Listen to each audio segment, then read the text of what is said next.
You're listening to Two Bobs, conversations on the art of creative entrepreneurship with David C. Baker and Blair Enns.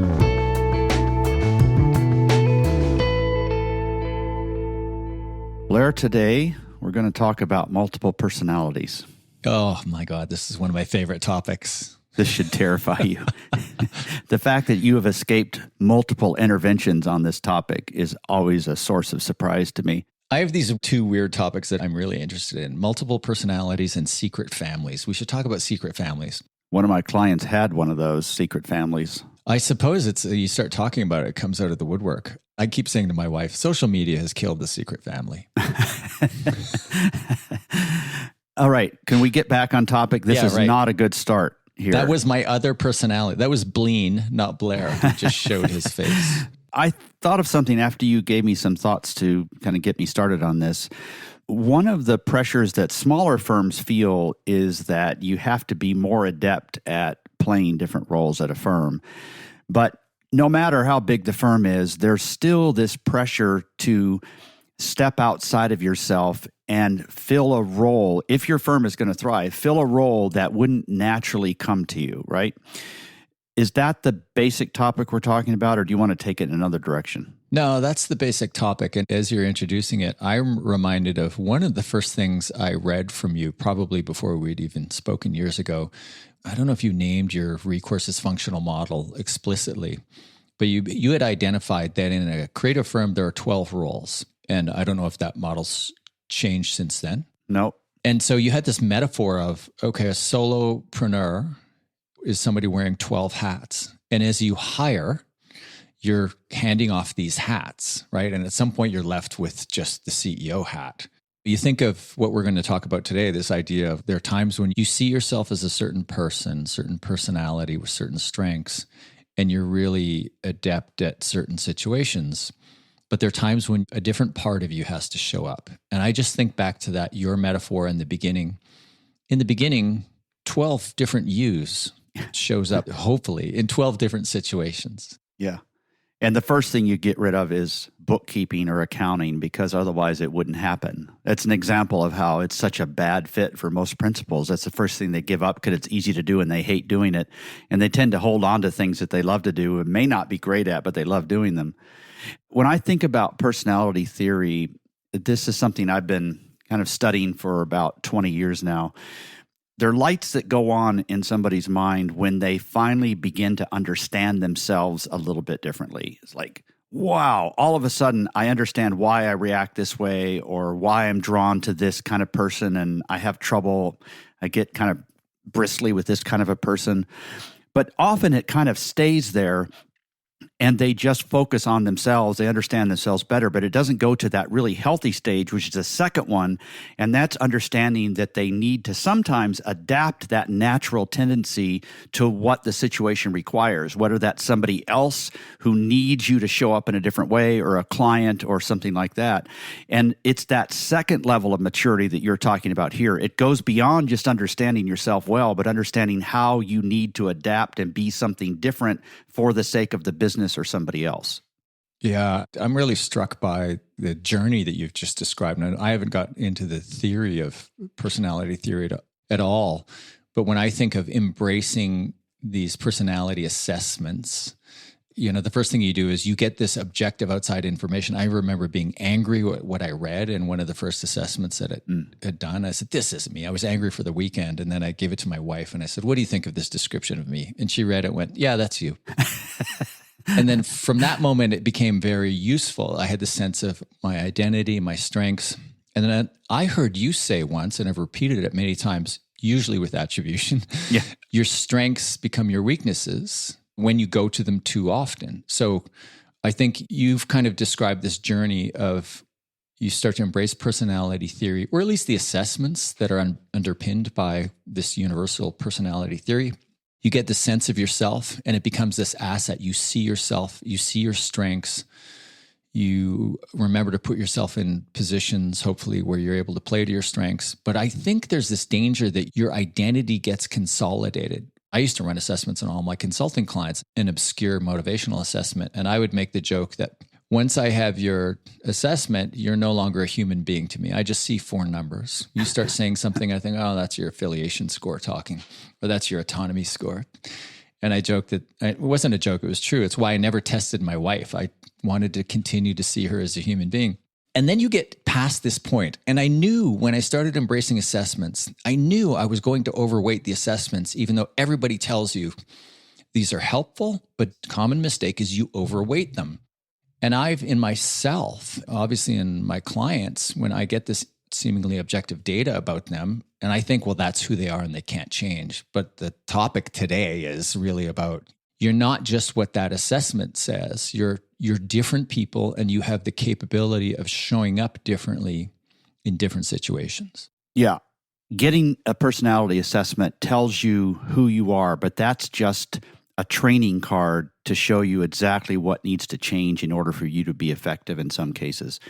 So I've now given 23,000 personality assessments to people in this field, and I am still fairly often surprised where I've experienced somebody in a certain way, and then I see their personality profile and I think, oh my goodness, that is not how I've experienced them at all. They are so self-aware.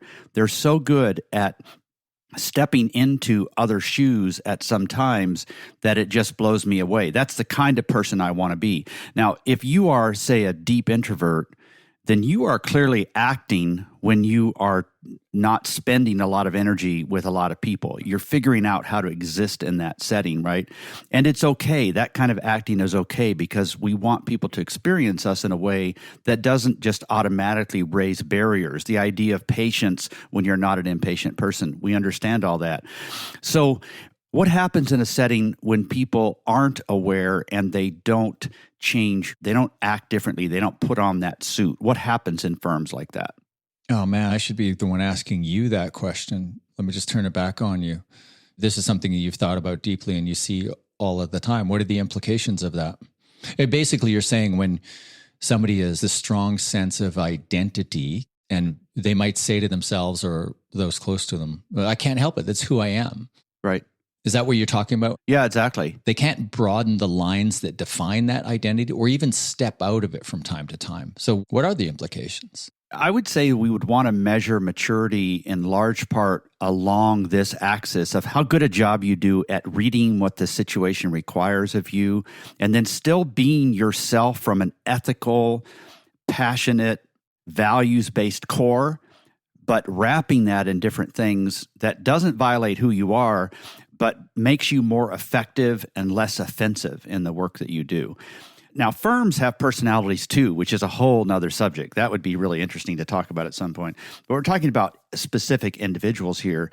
So let's talk about a principal, because a lot of our listeners are principals. So principals need to be risk takers. They also tend to be a little bit impatient. They tend to accept change faster than somebody else would. If they aren't aware of those tendencies, then they're not going to talk through some of the changes that are required. Talking through some of those things and being more patient is putting on an act. It's stepping into a suit and being something a little bit different for a minute. They can do that, but while they're doing that, the battery is draining. And at some point, the battery will, it's like regenerative batteries. You know, like when you're Tesla, Yes. When you're accelerating, it's pulling power. When you're stopping, you're saving that power and putting it back in the battery. If you act too much, if you're not yourself enough, then you get angry and you get tired. And when either of those things happen, the real you pops out and people are going to get hurt. So it's a matter of managing all of this in your mind, and it's like flying an airplane when things are going wrong, right? But nobody should notice that you're thinking about this stuff. Your metaphor of the draining battery, I think, is perfect. Let's put it from the employer's point of view, from the owner's point of view. It's unfair, inappropriate for you to ask somebody to be somebody other than their core self all day long. But now let's flip it around. Everybody on the team has an obligation to be able to step outside themselves from time to time, put on that suit, as you say. The problem is when we ask them to stay in that suit too long, it drains the battery. That's not fair. We should all be allowed to be in positions where we play to our strength, but we shouldn't be held prisoner by that identity, that sense of who we are. We need to be able to step out of it.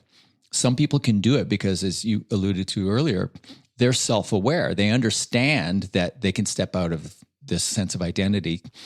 And I want to talk about a mechanism for doing that a client of ours gave us. Some people understand that, and some people can't or won't and are really locked into the sense of, no, this is who I am. And they're actually, I believe, afraid of changing, of pushing the boundaries. Yeah. And we still have this idea that managing people or putting client systems in place is about standardizing everything. And instead, it should be about putting systems in place that automatically recognize the differences and then tailor our management style or how we interact with clients in a specific way. It's easy for me to say that. It's a lot harder to do, obviously. One of the things that I'm intrigued about that you've talked about is the fact that personality profiles sort of, they're this static picture of who we are, but what they don't show us is the range in terms of how far away we can stay, how far we can move, how far away we can stay from this particular picture. Is the difference mainly around maturity and self-awareness? What makes the difference here? Because there's a lot of very self-aware people that have never taken a personality profile, right? Yeah, I don't know the answer to that question. There's understanding the problem or the issue. So some people don't see it, and you would see that as self-awareness. And then there's willingness to make the change and then ability to make the change. I'm thinking of emotional intelligence. So the first, they're not steps, they're laid out in quadrants, I think, in a 2x2. It's, am I aware of my own emotional state? Yes or no? Am I aware of the emotional state of others? Yes or no? Do I have the ability to affect my emotional state? Yes or no? Do I have the ability to affect the emotional state of others? And that last one is basically the highest level of emotional intelligence. I'm aware of my emotional state. I'm aware of how somebody else is feeling. I can moderate mine, and I can moderate somebody else's. So I think for you to show up a little bit differently in a moment that requires you to drain some battery and show up differently, I think it's a function of A, recognizing who you are and recognizing that this is a situation where you have to be somebody else. And then B, the willingness to show up differently. I'm reminded of a friend of mine, Anise Kavanaugh. I've mentioned her and her work before. Intentional energetic presence. Whenever you mention that name, I picture you across from a cup of coffee at a cafe in your conversation with her. Even though I've never met her, I've heard you tell this. I have a very clear mental picture of this. We were having a conversation the other day. I was giving her some feedback on something, and she was giving me some feedback on something. And before we got to my stuff at the beginning of the conversation, when she was going to help me, she stopped and said, Blair, let me stop you. Who do you want me to be in this conversation?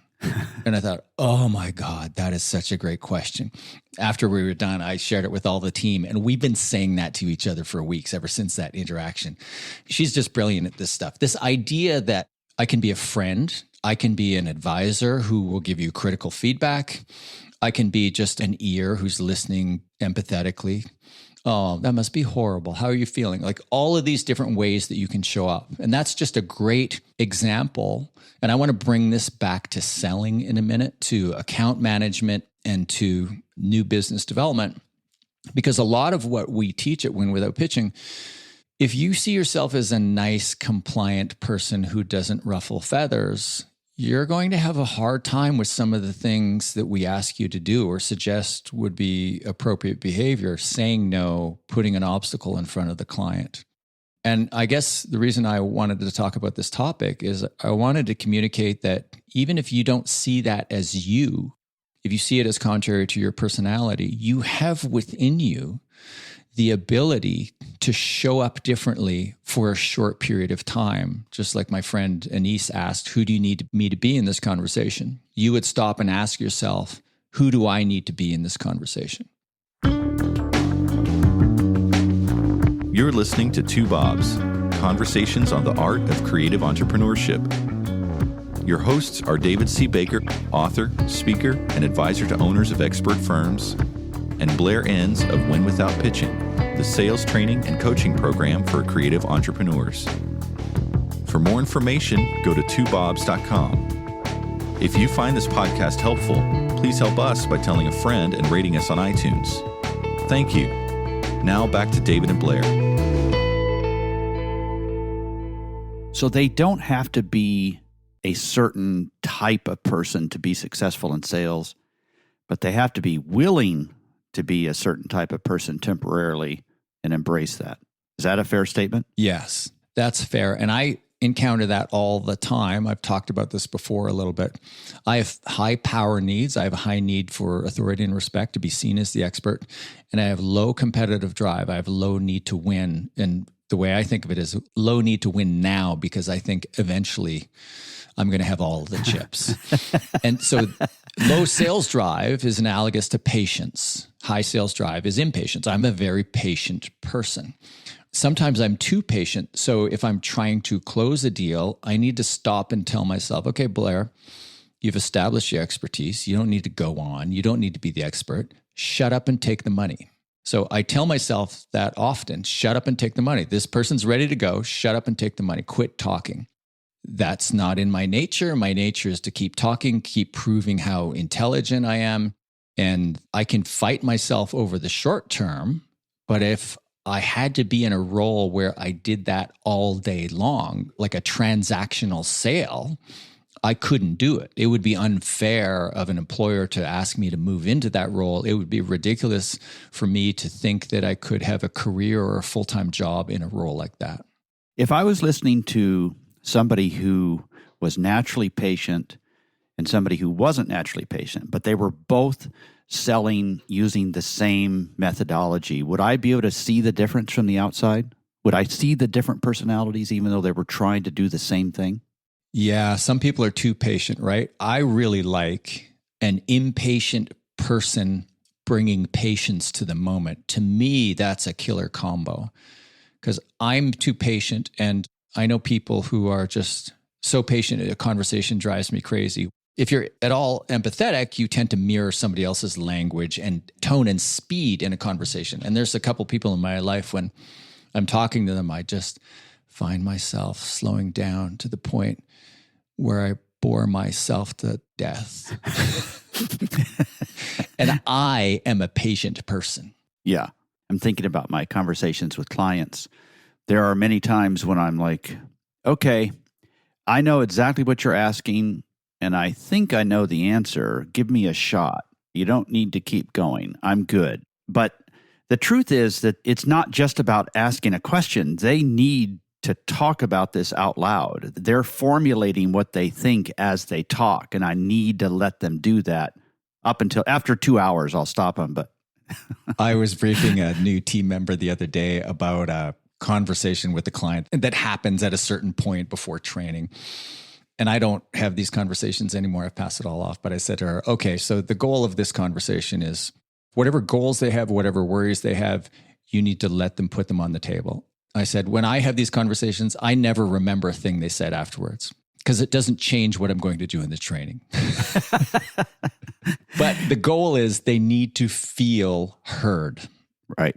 I probably just said too much, haven't I? No, that's the kind of thing that a lot of us think and don't have the courage to say. I like giving you rope to hang yourself. This is fun. Yeah, thank you. Can I talk about the impetus for this? You can. And then when you're done, I have a very specific question about sales. Okay. So the impetus for this is in one of our training programs, we have a client. Her first name is Katie. And I told her I was going to write about this. She said, I'm Midwest nice. That's me. That's my personality. But when I need to do these things that you ask us to do, Blair, I have an alter ego. And his name is Chuck Finley. And apparently this comes from the show Burn Notice, where some dude in Burn Notice has an alter ego, Chuck Finley, the baseball player. So she says, I just become Chuck Finley. And Chuck Finley can do this. Chuck Finley can have the direct conversation about money. Chuck Finley can do all of the things that I can't do. So throughout this program, she's referencing, yeah, I can't do that, but Chuck can do that. And the way she says it with just such conviction, I think you have mastered this. You have hit on something that is so profound. And it unlocks in us the idea that Walt Whitman said, I contain multitudes. I am many people. And she has decided that she can put on this suit, even though it's going to drain her battery, back to your metaphor, she can put on this suit, but the suit has a name. There's this person, and she is channeling this person. And there's part of that person is in her, and she is letting that person step to the forefront. And I think that idea of creating the characteristics of the person that you need to show up in this moment, and then becoming that person and going so far as to give that person a name so that you can become that person and say, well, I can't do it, but this person could do it. And in that moment, I will be that person. I will be my alter ego. I want to put that out there in this podcast and have others report back on how well it works, because I think this is a profound insight and it's a technique that all of us should be using. I want to know what names people chose when they decided who their alter ego is. So the observation is that if there wasn't so much stigma around psychoanalysis and counseling and so on, sales training is really counseling. It's helping people understand who they are, the right way to live, how to step. I mean, it's a little bit different than that. So as you're the psychotherapist here, stepping back, you and Shannon specifically, and you're thinking about, all right, are there certain personas that people have to put on to be successful, or does everybody need something different? Are there common patterns in the kind of person they need to be that's different than who they are, or is it different for everybody?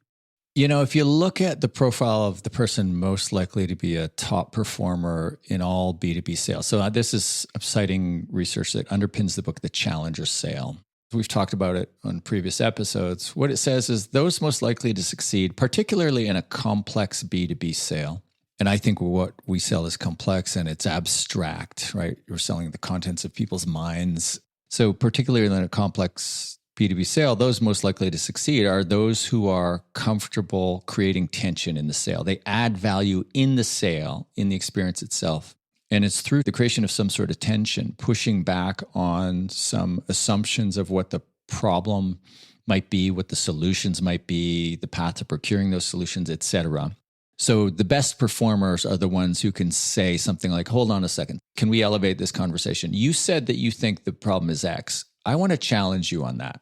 So that's just an example of some language that's indicative of the tone, the spirit, the personality of a top performer. They're comfortable creating tension in the sale. Whereas a relationship builder, again, this comes from the research underpinning the book, The Challenger Sale.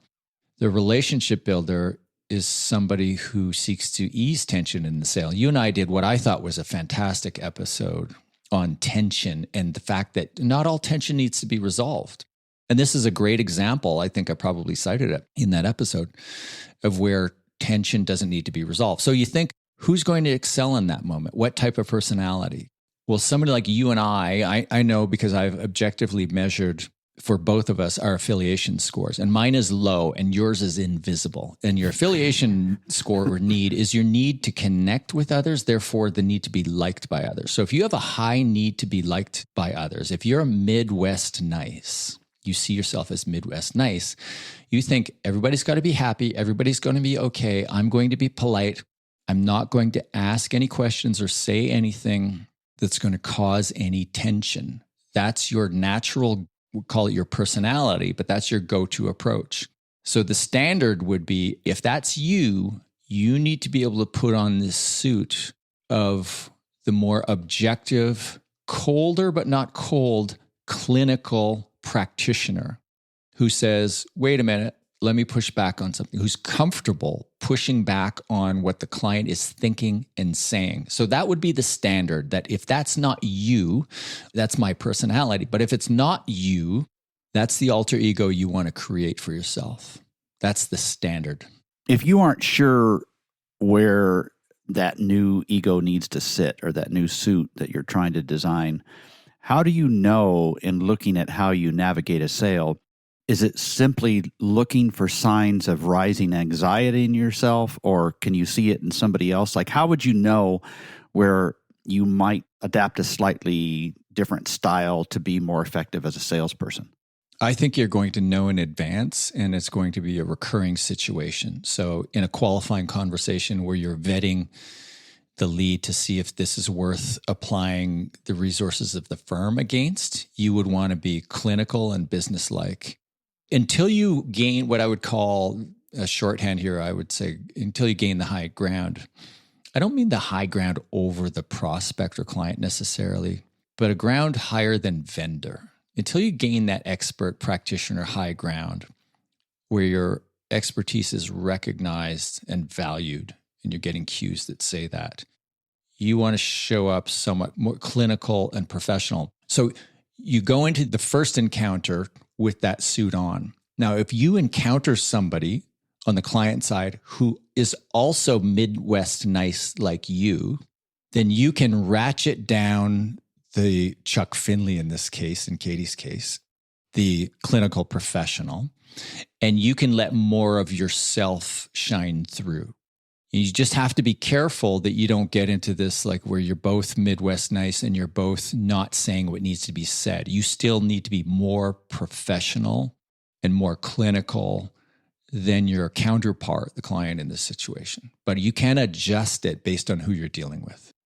So let me try and summarize how somebody takes a specific message away from this. Figure out where the sales process is helped, or you get a chance to help your clients more because they say yes. That's obviously, we're assuming that fit here. But where the sales process would be helped if you stepped out of your normal way of reacting. Identify that, name it, have some fun with it, identify a specific character. Is there something else in there that we need to make sure folks think about?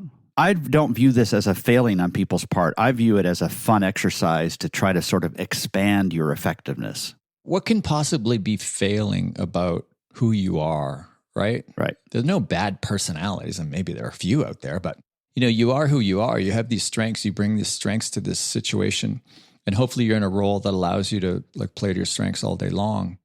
But don't get so locked into that. Recognize that you show up differently. Just back to my friend Anissa's idea. You show up differently with different people, to different people in your life, and under different situations and circumstances. You yourself, however you see yourself, you have expressed yourself and handled yourself across these range of different ways in a range of different situations. If you think about it, you've already proved your ability to do this. It's really a matter of just being conscious about, okay, I can do this. And this is the person I need to be in these types of situations. I'm going to think about who this person is. I'm going to name them, and I'm going to try on being this person in these situations. There's no failing here. This is nothing but a growth opportunity. I was going to say there's nothing that can go wrong here, but right. I don't think I'm going to agree with you on that one. I won't curse it. Yeah. And just thinking about the impact of the size firm you run or work in, if you're running or working in a small firm, this is all old news to you. You got to be doing all kinds of things that aren't necessarily a good fit for you. If you're running a bigger firm, then if you are hiring all these other people to take care of your weaknesses, then you're going to be more and more like yourself, and that is not necessarily a good thing. What kind of ameliorates that, what softens it, is the fact that if you're running a big firm and you're doing it well, then you are managing lots of people and discovering their strengths, and you're stepping into lots of different suits every day too, and you're not becoming some evil version of yourself without thinking about other people. Amen. This has been great, Blair. Thank you. Thanks, David. Thank you for listening to Two Bobs with David C. Baker and Blair Enns. Subscribe and learn more at twobobs.com. That's the number 2, BOBS.com.